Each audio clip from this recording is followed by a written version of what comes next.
Jangan lupa subscribe di YouTube channel Metro TV News dan juga nyalakan notifikasinya.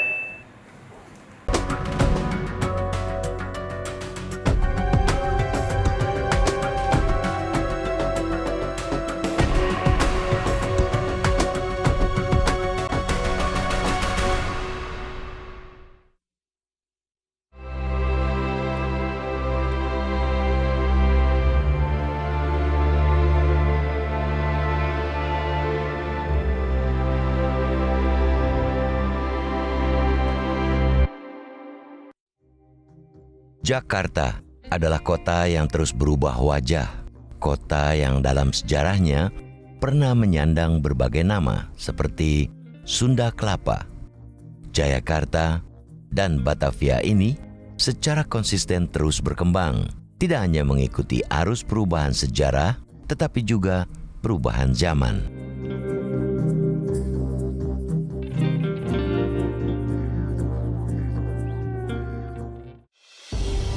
Sejak berkembang menjadi salah satu kota pelabuhan yang ramai di Nusantara, wilayah Jakarta yang pada saat itu disebut Sunda Kelapa telah menjadi salah satu pusat perdagangan di kawasan Asia Timur.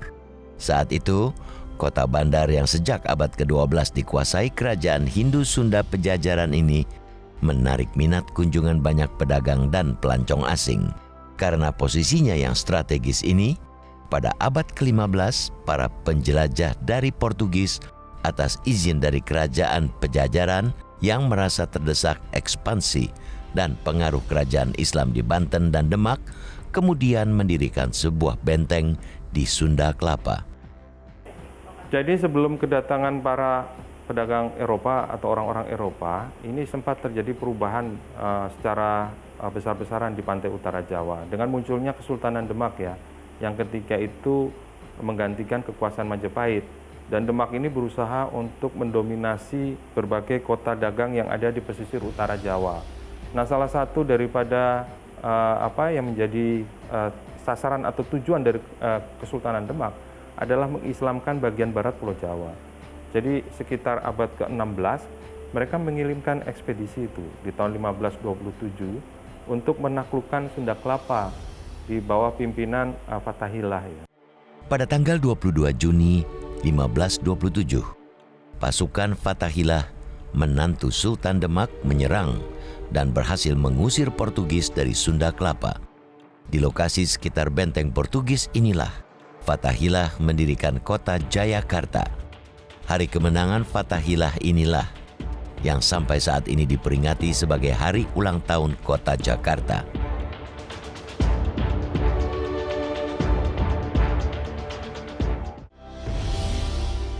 Bagaimana bentuk kota Jayakarta? Hingga kini belum ada gambaran yang jelas. Tapi berdasarkan sketsa yang pernah dibuat tahun 1607, kota Jayakarta digambarkan tak jauh berbeda dengan gambaran kota-kota kerajaan Islam yang ada pada saat itu, di mana keraton, masjid, alun-alun, dan pasar rakyat menjadi pusat kota yang dikelilingi rumah-rumah penduduk. Jadi kota Jayakarta ini ada orang yang merekonstruksi, namanya Jerman, orang Belanda atau pokoknya orang Eropa lain, orang Eropa barangkali ya. Itu pada tahun 1917 membuat rekonstruksi. Jadi kota Jayakarta itu ada di sebelah barat Kali Besar sekarang. Ya. Dan kotanya itu kecil, yang sekitar 15 hektar itu, dekat dengan pelabuhan, ada alun-alun. Jadi alun-alun itu di tengah kota ya, di selatan alun-alun itu biasanya ada yang namanya keraton. Tapi di Jayakarta tidak ada keraton sebenarnya. Keraton itu hanya ada di negara induknya, Banten. Nggak tahu disebut di sini istilahnya dalam. Nah, di sebelah baratnya ada masjid, sebelah utaranya ada pasar. Sedangkan sebelah baratnya itu biasanya sarana dari pemerintah. Kota Jakarta baru benar-benar bisa disebut sebagai kota. Dalam pengertian dan gambaran seperti kota-kota dunia yang memiliki bangunan-bangunan yang padat yang saling menempel, serta tak berjarak dengan jalan. Ketika J.P. Kun dan armada VOC-nya berhasil mengalahkan kerajaan Jayakarta dan mendirikan kota Batavia di bekas lokasi kota kerajaan Islam tersebut. Ya, saya kira orang Eropa ini punya karakter yang berbeda dengan para pedagang Asia yang lain. Karena mereka bukan sekedar berdagang, mereka itu membangun koloni. Jadi ketika mereka berdagang, mereka juga memerlukan pos-pos dagang yang juga mereka kuasai untuk membangun tempat pemukiman. Karena mereka ingin menetap secara permanen di tempat-tempat yang mereka anggap strategis untuk kegiatan perdagangan mereka. Itulah yang terjadi dengan Jayakarta. Setelah cukup lama mereka menempati atau membangun pos dagang di Jayakarta, mereka kemudian memutuskan setelah berdirinya VOC, Verenigde Oost-Indische Compagnie atau Maskapai Dagang Hindia Timur, untuk merebut kota Jayakarta ya. Dan ini terjadi di tahun 1619. Dan sejak itu kemudian kota ini sepenuhnya menjadi milik dari VOC atau menjadi koloni dari orang Belanda dan diganti namanya menjadi Batavia.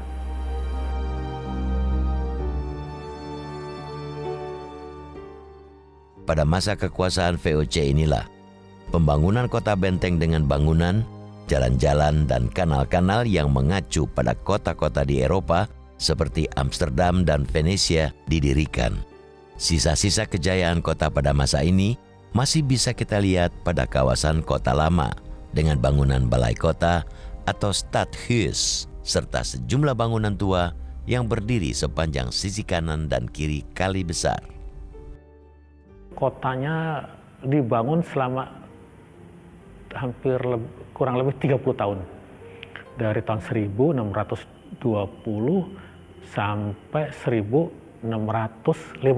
Pembagian kotanya dibagi secara grid, artinya kotak-kotak ditentukan land use-nya di situ. Itu luasnya kalau menurut perhitungan berdasarkan peta itu sekitar 105 hektar. Pada puncak kejayaannya di abad ke-17, kota Kastil Batavia yang memiliki posisi strategis dalam peta perdagangan di Asia Timur dan kawasan Nusantara menjelma menjadi kota pelabuhan yang sangat ramai. Dengan segala keramaian, kemasyuran, dan keindahan kotanya, pada abad ke-17, Batavia sempat dijuluki sebagai Koningin van het Oosten atau Ratu Kawasan Timur. Batavia itu dijadikan sebagai pusat kegiatan perdagangan VOC di seluruh Asia. Nah, karena itu kemudian mereka mencoba untuk membangun Batavia ini seperti sebuah kota dagang yang betul-betul ideal ya bagi kegiatan perdagangan bagi semua bangsa. Nah, karena itulah kemudian VOC mendorong orang-orang ataupun penduduk dari berbagai wilayah di seluruh Nusantara dan bahkan Asia untuk menetap di Batavia. Jadi karena itu penduduk Batavia itu menjadi sangat heterogen ya, karena mereka tidak menghendaki kota ini didominasi oleh kelompok etnis tertentu.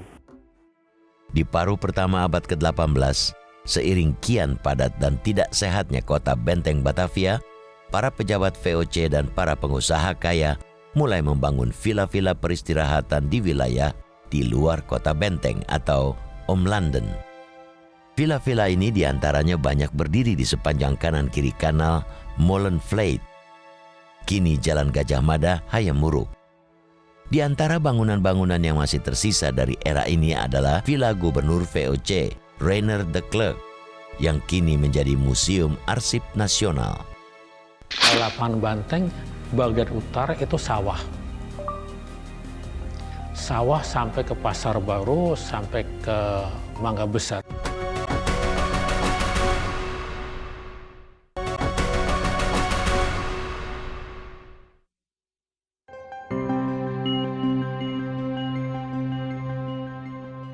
Pada penghujung abad ke-18 saat maskapai dagang Belanda, VOC bubar, dan masa kejayaan kota benteng kian surut, kota Batavia terus berkembang. Saat itu, seiring beralihnya kontrol kekuasaan di Nusantara ke tangan kerajaan Belanda, pembangunan kota Batavia terus melebar ke arah selatan. Pada masa pemerintahan Gubernur Jenderal Willem Daendels, dari tahun 1808 hingga 1811 misalnya, pembangunan di wilayah Weltervreden atau wilayah sekitar Gambir yang berjarak sekitar 5 km sebelah selatan kota lama berlangsung masif. Kala itu Daendels misalnya memerintahkan pembangunan Istana Putih atau The Witte Huis di kawasan Waterloo Plain atau Lapangan Banteng sekarang, yang direncanakan akan digunakan sebagai kantor dan tempat tinggal Gubernur Jenderal Hindia Timur. Tahun 1800-an itu dipindah kota ini.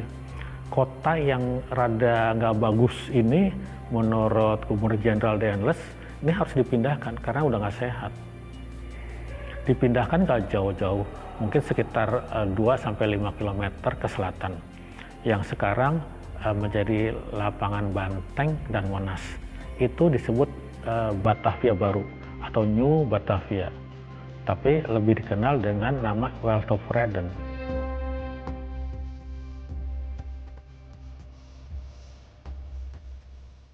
Setelah pemerintahan kolonial Hindia Belanda berdiri pada tahun 1818, pembangunan kota Batavia terus berlangsung. Saat itu, pembangunan kota dilaksanakan dengan konsep penggabungan bangunan-bangunan mewah modern bergaya barok dengan kampung-kampung pribumi di sekitarnya. Penggabungan ini dilakukan dengan pembangunan fasilitas-fasilitas urban, seperti jalan-jalan besar, taman, lapangan, dan berbagai bangunan dan fasilitas penunjang kehidupan urban lainnya. Saat itu, kawasan Weltevreden dan sekitarnya telah berkembang sepenuhnya menjadi New Batavia atau Batavia Baru. Pembangunan kawasan Weltevreden menjadi pusat kota New Batavia, yang kala itu juga menjadi pusat pemerintahan kolonial Hindia Belanda, berlangsung pesat. Pada masa ini, beberapa ikon bangunan penting seperti Gedung Istana Gubernur Jenderal yang kini menjadi Istana Merdeka, dan Gereja Willem yang kini menjadi gedung gereja GPIB Immanuel dibangun. Sebelum Weltevreden itu ada sebuah nama-nama atau toponimi yang mungkin kita bisa jadikan sebagai dasar gambaran sebelum dibangun Weltevreden. Pertama kita bisa melihat adalah Rijswijk. Rijs itu adalah sawah. Berarti Lapangan Banteng bagian utara itu sawah. Sawah sampai ke Pasar Baru, sampai ke Mangga Besar, itu sawah semua. Sedangkan kalau Lapangan Banteng sisi selatannya, itu banyak pertanian sirih. Bahkan sekarang masih ada yang namanya kebun sirih. Itu sirih sampai terus sampai ke Jatinegara juga masih banyak perkebunan sirih. Pada sepanjang abad ke-19, bersamaan dengan pembangunan dan pertumbuhan wilayah Weltevreden dan sekitarnya, muncul kawasan-kawasan urban baru yang banyak diantaranya diawali dengan kata kebon sebagai tanda bekas kampung, semisal kebon sirih, kebon kacang, kebon jeruk, dan lain-lain. Ada sifat paranoid dari perkembangan setelah tahun 1800 sampai 1900 karena mereka juga kekurangan dana untuk memelihara kota. Jadinya muncullah sistem pajak, semua pajak. Dengan pajak itu muncul juga beberapa pemberontakan karena pajak dianggap sebagai sumber pemerasan. Akhirnya si penguasa kota Weltevreden dan sekitarnya membuat parit. Semua kota yang jadi Lapangan Banteng Monas dibikin parit karena mereka takut diserbu. Jadi paranoid itulah yang membuat kota itu ya sebagus-bagusnya jadi jelek. Paritnya cuma galangan, dikasih undukan, udah. Memasuki abad ke-20, tepatnya pada 1920-an, sejumlah kawasan urban di Batavia terus berkembang kian melebar seiring dibukanya kawasan-kawasan estate atau perumahan modern baru seperti kawasan Menteng dan Gondangdia. Perumahan-perumahan modern ini dilengkapi bangunan-bangunan mewah, jalan-jalan bagus yang bisa dilalui mobil dan taman-taman yang indah. Kawasan-kawasan estate ini juga dikonsep sebagai kawasan yang terintegrasi dengan kawasan-kawasan pemukiman penduduk pribumi dan perkampungan-perkampungan yang telah ada, semisal kawasan Tanah Abang dan Mester, atau kini Jatinegara. Sejalan dengan perkembangan ini, wilayah perkotaan Batavia kian luas. Betul, nah, kampungnya makin padat, begitu ya. Pemukiman-pemukiman elit itu tetap berkembang dengan polanya sendiri, dan kampung-kampung itu juga berkembang dengan pola-pola yang berbeda, artinya menjadi semakin padat dan semakin kumuh, begitu. Jadi di dalam satu lingkup kota urban yang disebut dengan Batavia ketiga itu muncullah dua pusat urban yang berbeda karakter. Ya, pemukiman orang Eropa yang tertata dengan rapi dan pemukiman orang-orang Indonesia yang ketika itu ya tidak terlalu terperhatikan oleh pemerintah kolonial, dan mereka beranggapan ini mereka tetap bermukim di tempat pemukiman atau kampung-kampung sesuai dengan kelompok etnis mereka, dan mereka nggak bisa mengawasi secara ketat. Nah, ini yang kemudian menjadi masalah. Di awal atau akhir abad 19, awal abad 20 muncullah kriminalitas. Jadi wilayah-wilayah yang tidak berada di bawah pengawasan langsung dari pemerintah kolonial Belanda ataupun pemerintah kota Batavia ketika itu menjadi semacam wild west. Muncullah berbagai macam kejahatan di sana yang menyebabkan orang Eropa menjadi semakin takut untuk masuk ke daerah perkampungan atau pemukiman orang Indonesia. Maka muncullah tokoh-tokoh bandit yang melegenda di dalam sejarah kota Jakarta seperti Si Pitung, Ji dan segalanya itu. Ini adalah akibat dampak dari proses urbanisasi yang berjalan dalam dua arah yang berbeda. Apa yang kita kenal hari ini dari Jakarta dan menjadi penanda-penanda kota Jakarta itu dimulai pada tahun 1959 di zaman Soekarno.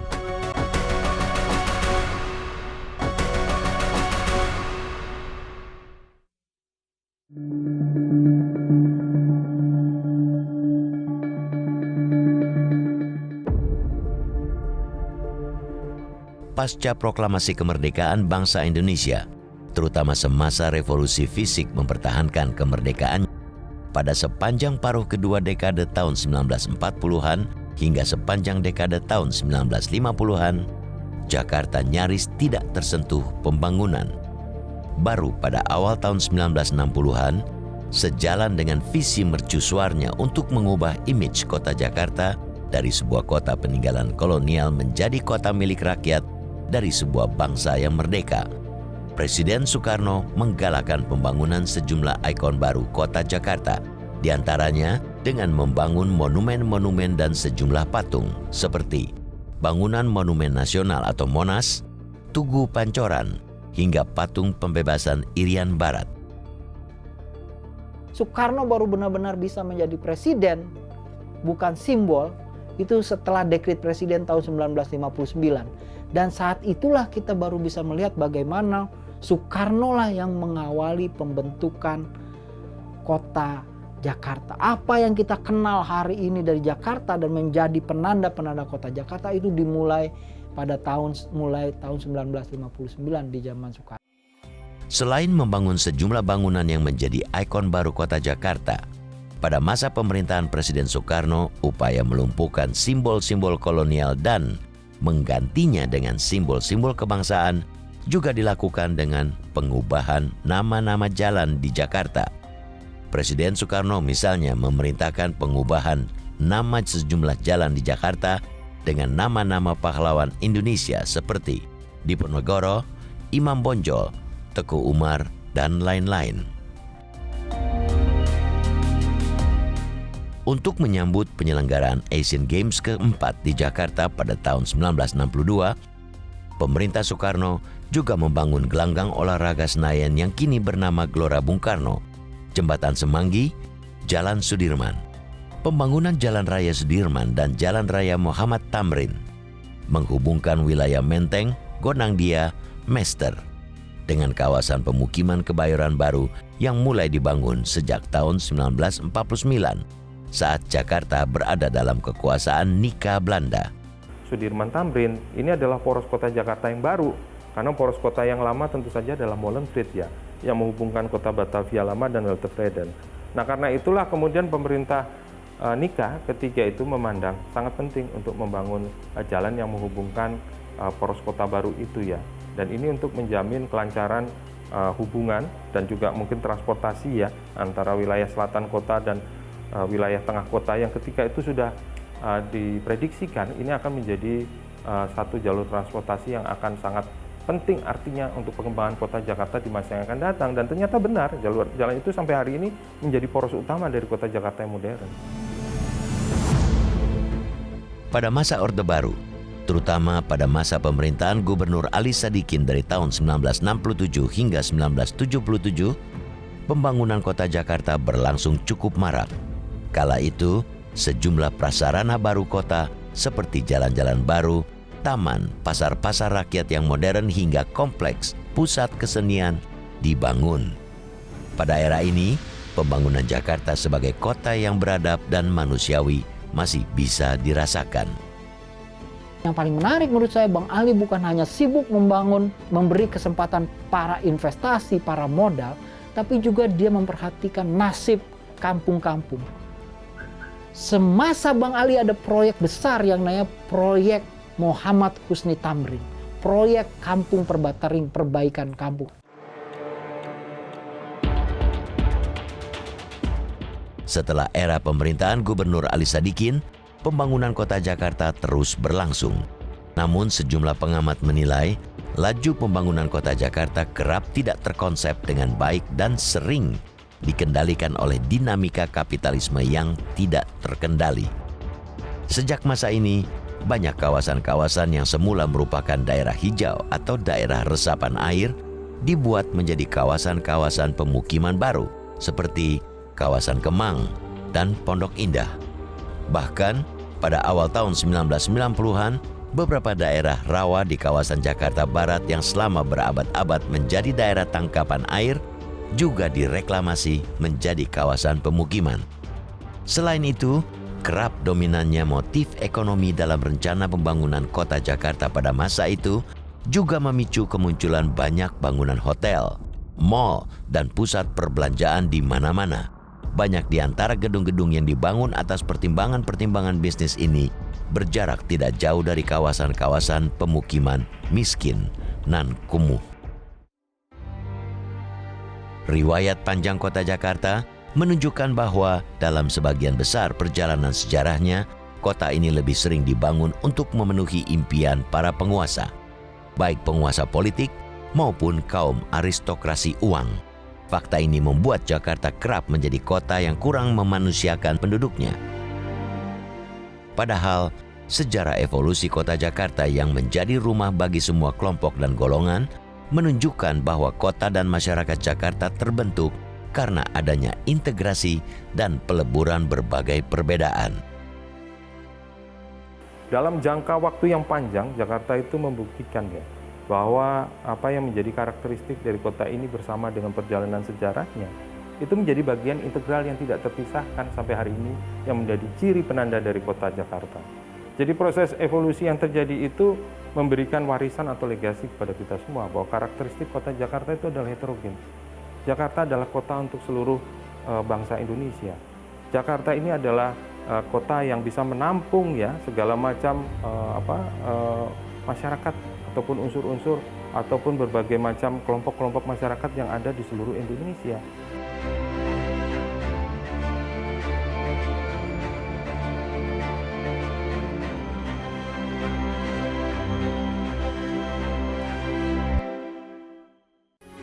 Metro TV